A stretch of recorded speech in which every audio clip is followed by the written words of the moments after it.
Ce programme vous est présenté en partenariat avec Le Monde de la Bible.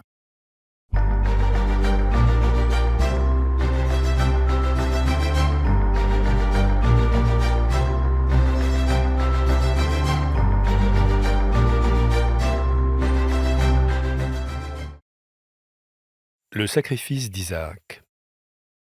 En peignant le sacrifice d'Isaac, le plus grand peintre de l'âge d'or des Pays-Bas colle au plus près au texte biblique, en représentant le patriarche Abraham, prêt à obéir à l'ordre qu'il a reçu de Dieu de sacrifier son fils, mais retenu au dernier moment par un ange. Abraham est au cœur de l'histoire et il occupe le centre du tableau.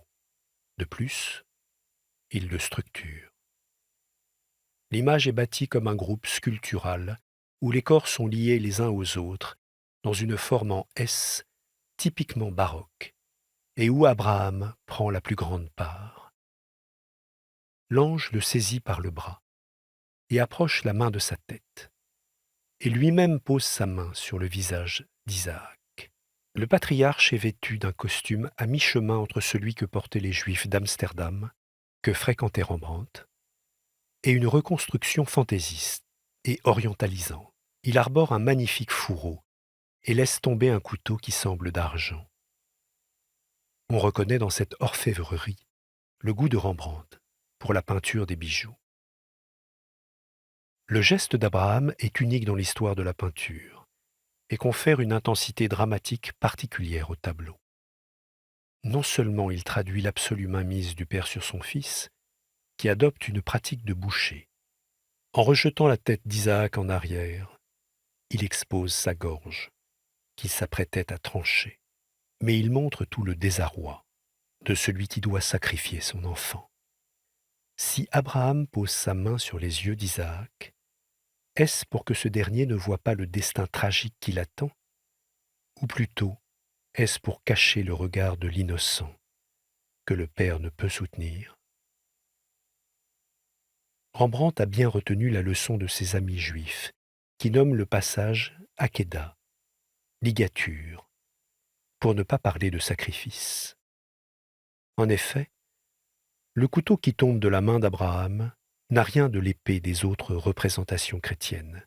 C'est un couteau de sacrifice, un halaf, le couteau traditionnel destiné à abattre les animaux, selon le rituel juif. Il échappe des mains d'Abraham pour montrer que Dieu refuse désormais les sacrifices humains. Il fournit une sorte d'échelle temporelle à la composition. Nous sommes au moment précis où Abraham vient de le lâcher et où il n'est pas encore tombé au sol.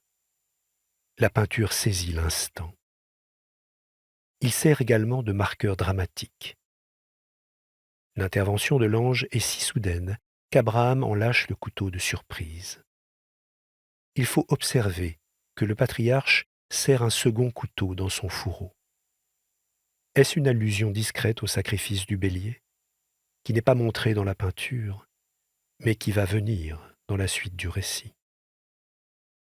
L'ange de Dieu est représenté par une figure androgyne, rousse. Il est vêtu d'un somptueux habit flottant, donnant au peintre l'occasion de prouver sa virtuosité dans le traitement des tissus.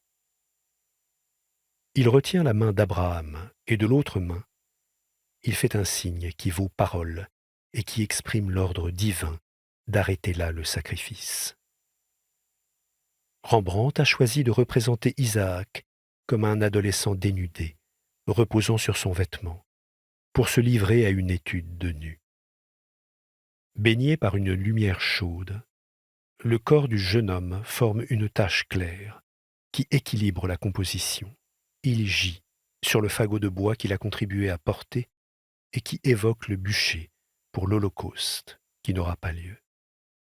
Isaac se tient calmement, immobile, ce qui tranche avec l'agitation du haut du tableau.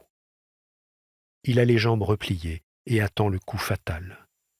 Il est la représentation de la foi en son Père et en Dieu, cher aux protestants de l'époque. Un élément capital est absent de la scène, le bélier, dans lequel les chrétiens ont vu une préfiguration du Christ, agneau de Dieu. Rembrandt nous invite à nous détourner de la lecture typologique de l'épisode pour se concentrer sur une lecture spirituelle. Le patriarche, le front ridé par l'angoisse, des larmes plein les yeux, fait taire ses sentiments paternels pour être fidèle à Dieu. Il est la preuve que l'amour pour Dieu doit être plus grand que l'amour pour les hommes. Isaac, à peine lié, le corps abandonné, semble accepter le destin qui l'attend. Il représente la piété filiale et la confiance absolue envers son père. L'ange, quant à lui, se saisit légèrement de la main d'Abraham. Il est bien loin du Deus ex machina, apparaissant à grand renfort de nuées pour arrêter la lame des autres peintres. Dans un geste plein de douceur, il révèle la délicatesse de Dieu.